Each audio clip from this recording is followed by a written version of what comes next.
Hello kiddos and welcome back to my channel. Thank you for waiting for this video for a long time. I just wanted to make this video very helpful, or as helpful as it can be, because I guess depending on what you're doing, you can kind of psych yourself out when you're taking pictures and editing and stuff like that. Hi Espresso. If you're new, hello, my name is Javi. I own a cat, her name is Espresso. I'm an influencer, curve model, and I'm just here to show you some tips. Before I start with, all the tips and tricks or whatever, all the specs, I'm just gonna have a little bit of vlog footage of when I was filming TikToks. I took some pictures earlier today, so I make sure I filmed all that for you so you could see how I set things up and whatever. Let's do that first. That's the fun part.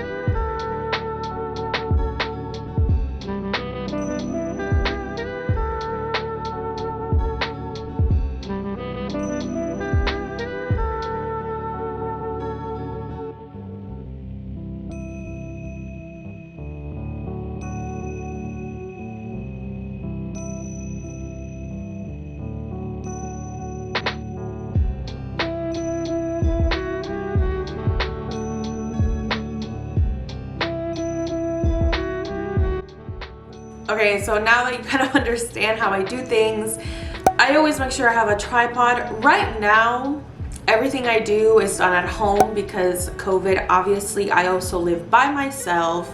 I don't have anyone to really take my pictures unless I'm hanging out with friends, and I just don't really hang out with them anymore because, I'm trying to not be like Texas. So, I have a tripod. I will try to find links to things as much as I can. If I can't, you can definitely find alternatives. This is just what I use myself, okay? My tripod, it's a Manfrotto tripod. I can put my phone on it as well. Like, I found like a little thingy-mabobber for your phone that like literally holds your phone. And you can put that on that as well, so it's cool. So it works for this camera that I have and for this one.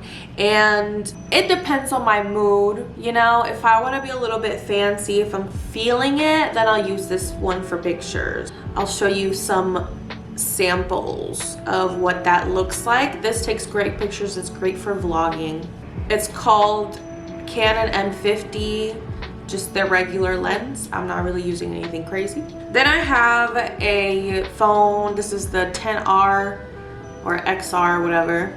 I more than likely will use my back camera. It's like the best thing you can do if you're just using your phone. And also, if you have the newer phones, like after the 10, there's like the wide lens feature on the iPhone that you can, it just makes things look really cool. I highly encourage you get a clicker. I used to have a clicker, and somehow at some point I must have left it on and I don't have an extra battery for it. So I no longer use a clicker, but honestly my entire social media career has been of me literally pressing the shutter and running to my position, pressing the shutter again and running back and forth. And it hasn't caused me, any harm, or it's a little tedious, but it's not that big a deal, to be honest. But sometimes if I need to frame the shot and I don't have a lot of time, I'll put a mirror in front of my phone so I can see exactly what it looks like on the shot. It can be a little bit hard to do, but if you have a standing mirror that you can move around, great to do that. That way you don't have to like run back and forth and do a little test shots. I hate doing that. I hate when that happens, but sometimes you gotta make do with what you got, so that's what I did. Camera angles and that fun stuff, right? I probably will have to update my posing video because the one that I did was like over a year and something ago. But I've been making a lot of posing TikToks. Hi, honey. They blew up.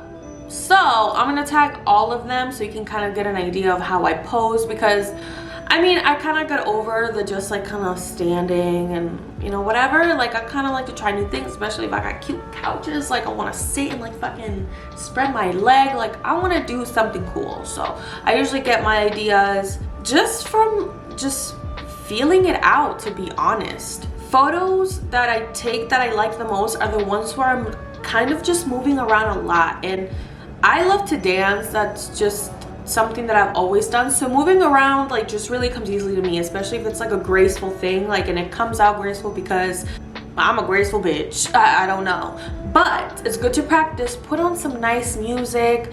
I usually try to put on music that kind of matches the vibe that I'm going for. So yesterday when I was shooting for Savage X Fenty and I had like my, you know, late 60s early 70s robe, like, you guys saw those pictures, so they were bomb. They were bomb. They were bomb. Those I took with this camera. I just put on some like vibey, groovy music and I was just going off and I was just feeling it out and I was just moving around. And then you kind of just see what's working, you know? Just look at those shots and see what you like and do more of that. There are certain things that I do that are on the technical spectrum where if I'm taking it on my phone, this really only works if it's on an iPhone, but my body shape does better, or I think looks better, if everything is taken either from the bottom and angled up, or if it's eye level and a little bit tilted up. And that's because I have a very short torso, and so I try to elongate that the best way I can. But that really is the only trick that I would give you if you want to add length, having someone or set your tripod to be a little bit lower and angled up. Because obviously the opposite would be angled down.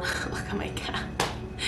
Angled down, and that way you literally look short. So let's say you're really tall and you don't want to look taller. Of course you would want to take it either at eye level or just a little bit tilted down, and that will kind of shorten you a little bit. So those are two things that I just kind of have always in the back of my mind. If I'm wearing very baggy jeans or just like a really baggy outfit and someone takes it from high up and tilted down like my mom does, bless her heart, but let's be honest, not a great picture taker. She tilts the phone down and therefore I look like a meatball. And you know, I'm already not the tallest girl, especially with my torso being so short. Like, my hips are really high up, so I need that length, baby. I need that length, so I need that tilted up so that it stretches me out a little bit. Things that are closer to the lens will get bigger. Like, see how that works? Same thing. If you want to look thicker, make sure your booty is closer to the lens. That's why we pop out the booty and the hip closer to the lens when we're trying to do the tooch. That's just how things work. But that's something that you pretty much have to think about when you're doing it. It really all depends. It's all on you. You make the decisions here, baby. Like, don't let anybody tell you how to pose, okay? These are just my tips that I find helpful for myself, okay? My editing is very simple now because I don't know, I'm kind of over filters, so I kind of don't really use filters unless the picture asks for it. My apps haven't changed at all since my last editing video. I still use Facetune and Viscocam. They're just my favorite, to be honest. We're gonna kind of re-edit the pictures that I've already edited, but we're gonna edit them again, basically, so you can just kind of see what I'm going for here. Okay, we're gonna be editing this beauty right here. I took this on my iPhone, back camera, on that wall actually. And again, we're not gonna really do much to it, but I usually take the detail tool first. That's like the first thing that I do ever. I go into my eyes, I detail that, my eyebrows, my makeup, my lips, earrings. And now we're wearing things, you know, that are very, like, you need details for it, right? So this dress has a lot of, you know, flowers details, and that's pretty much what I do with detail. Not a lot, but let's say, like, if I'm showing my arms so you can see my tattoos, I'll detail my tattoos. Like, anything you want to pop, use the detail tool. Then I go to smooth. I'm breaking out a lot on my back and my chest. So I have like some redness and like little spots that I kind of want to take care of, and I will usually just smooth those out. Facetune has like a patch tool, and I guess that only works if there's like a really red spot, and then I'll use that. But for the most part, I don't really care for it. I kind of just smooth it out. I don't need it to be like extremely obvious. I kind of just smooth out areas that I would want smoother. But when I take my pictures, I love that the iPhone kind of already evens everything out. Sometimes you don't even need to smooth anything. So that's why this is like pretty minimal. And that's because the lighting was so good. I never talked about lighting. I'm so sorry. I always shoot in natural lighting. Always. The best times for me in my time zone and like where I live, around 3 p.m.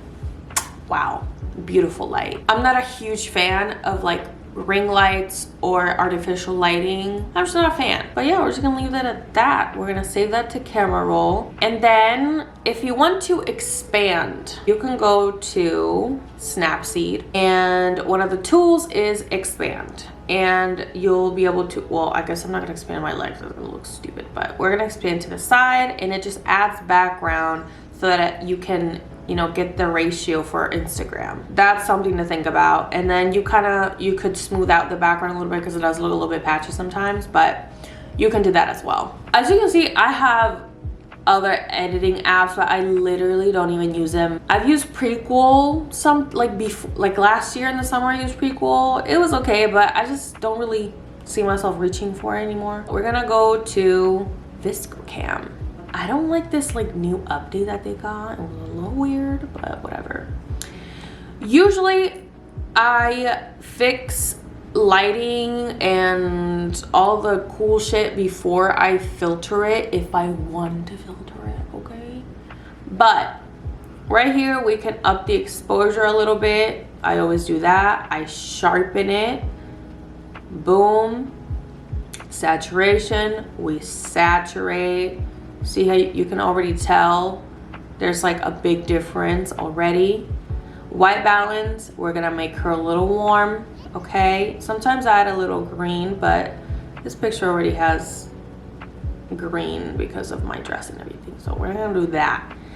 Tone, sometimes I bring the shadows down, like if I'm really going for this like vintage crazy effect, boom, I'm doing that, but I don't think we're feeling it too much today. Grain, we add a little bit of her because she's vintage. And this HSL is the best thing that ever happened to the world, because I'm so glad that I bought the membership, because you can do a lot with this. So I'm gonna show you what this does. So you can take away saturation or add it on more. You can change the hue of each color, and so if you're dealing with red, you can take it more to like an orangey red or a pinky red. Then lightness of it as well, that changes a lot. We can actually lighten that a little bit. That looks kind of good. Okay, bomb. And you can do that with every color, so orange, red, yellow, green, blue, purple. So the violets, you can go to a more blue violet or a more pinky violet, and see like in the dress you can see how it changes. What are we digging? No, I'm digging more of a blue purple here. And we can saturate that if you want. We can make that darker, but we're gonna actually make it a little bit lighter.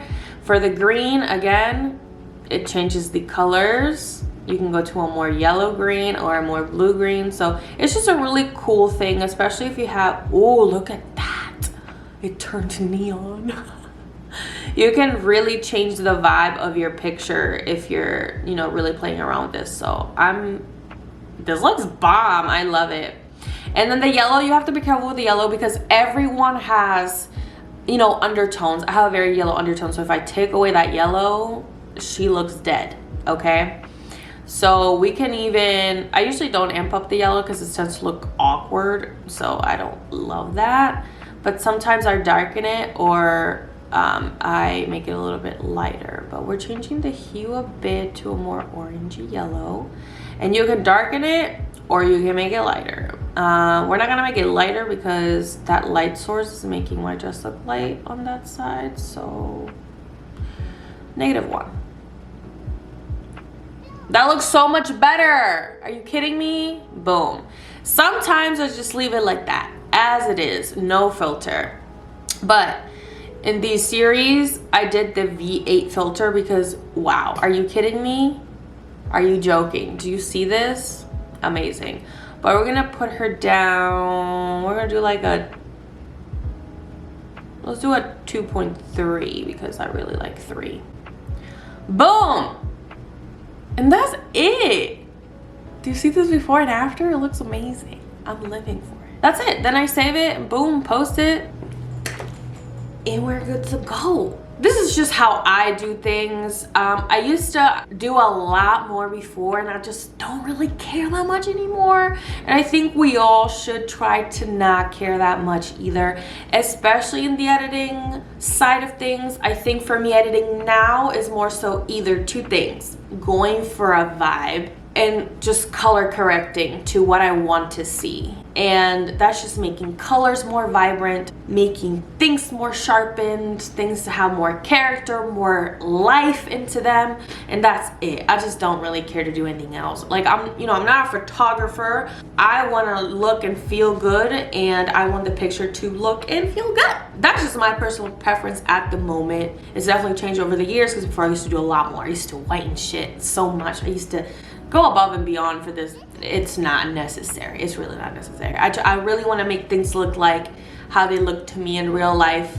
plus a little spice, you know? I think that how you take pictures and editing is such a personal journey. This is gonna sound super corny, I know, but it's true because it changes over time. Like I said before, I used to go ham with these filters. Like C9 was my shit. And I think this wasn't a TikTok or something, but someone said, you know, like when you take a picture, you're not capturing your beauty that you're seeing in person. And that's because, you know, when you take a picture of the sunset, or like you're taking a picture of, I don't know, a flower, and it's like, oh, that's not really what it looked like in real life.